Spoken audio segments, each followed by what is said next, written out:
আপনার কাছে আল্লাহর রাস্তায় ফেরার সব রকমের সুযোগ সুবিধা থাকার পরেও আপনি আল্লাহর রাস্তায় ফিরছেন। আপনাকে একটা অনুরোধ করব, আপনি নিজেকে প্রশ্ন করুন যে এই দুনিয়ার কি এমন জিনিস যেটা আপনাকে আল্লাহর থেকে দূরে রেখেছে?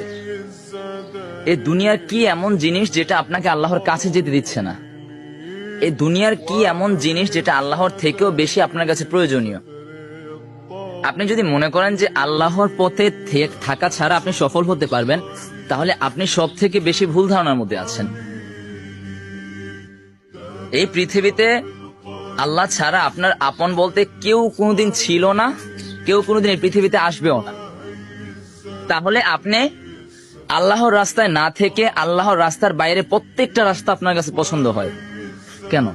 আপনি নিজেকে প্রশ্ন করেন যে এমন কোন জিনিসটা আছে যেটা আপনাকে আল্লাহ দেয় নাই? সবকিছু পাওয়ার পরও আপনি আল্লাহর রাস্তায় ফিরতে পারছেন না।